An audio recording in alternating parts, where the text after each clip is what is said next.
আসসালামু আলাইকুম ওয়া রাহমাতুল্লাহ। স্টেপ বাই স্টেপ ম্যাথের ধারাবাহিক ক্লাসে সবাইকে স্বাগতম। আমি এখন তোমাদেরকে দেখাবো নবম দশম শ্রেণীর সাধারণ গণিত অধ্যায় 9.1 ত্রিকোণমিতিক অনুপাত উদাহরণ 7। উদাহরণ 7 এ খ নাম্বার একটা অঙ্ক আজকে করে দেখাবো। চলো ধাপে ধাপে শুরু করা যাক। তাহলে আমরা লিখতে পারি লেফট হ্যান্ড সাইড।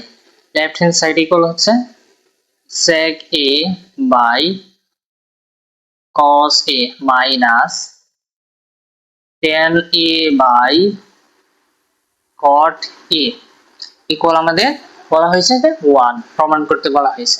ঠিক আছে, এইটা প্রমাণ করার জন্য আমাদের মূলত তিনটি সূত্র জানা থাকতে হবে। তিনটি সূত্র জানা থাকতে হবে। এক নাম্বার হচ্ছে কি 1 by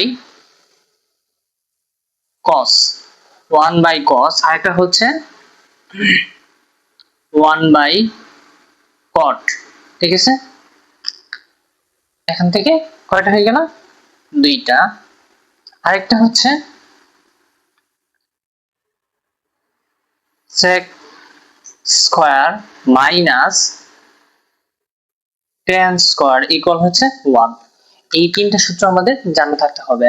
এইটুকু সমান হচ্ছে কি 1 by cos সমান হচ্ছে কি sec, 1 by cot সমান হচ্ছে tan। ঠিক আছে, ওকে। এখন দেখো, তাহলে এখান থেকে আমরা কি লিখতে পারি দেখো তো, ই sec টুকুকে যদি আমরা সামনে নিয়ে আসি, গুণ আকারে নিয়ে আসি, তাহলে এখানে কি থাকে sec e, secটাকে গুণ আকারে নিয়ে আসলাম, তাহলে এখানে থাকতেছে কি 1 by cos a মাইনাস tanটাকে যদি সামনে নিয়ে আসি তাহলে কি হবে আমাদের 1 by cot a। ঠিক আছে, 1 by cot a।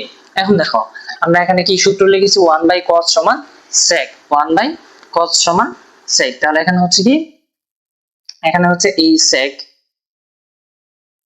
a into 1 by cos সমান আমরা জানি হচ্ছে কি sec a মাইনাস, এখন দেখো এই 1 by cot সমান আমরা কি জানি 1 by cot ইকুয়াল হচ্ছে কি tan।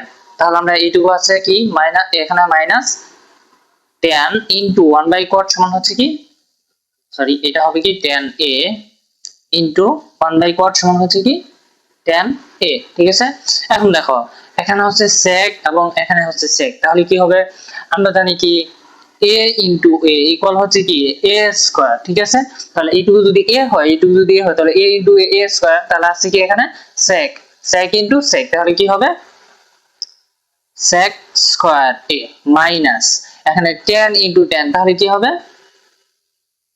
tan ইনটু tan, তাহলে হবে কি tan স্কয়ার a। ঠিক আছে, এখন আমাদের লাস্ট একটা সূত্র, সেটা হচ্ছে কি sec square minus tan square equal হচ্ছে কত 1। তাহলে আমরা এখান থেকে লিখতে পারি কি এইটুকু সমান 1 রাইট হ্যান্ড সাইড। এইটুকু হচ্ছে কি আমাদের এই অঙ্কের সমাধান।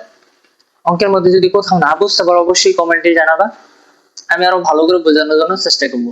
আজকে এ পর্যন্তই, আল্লাহ হাফেজ।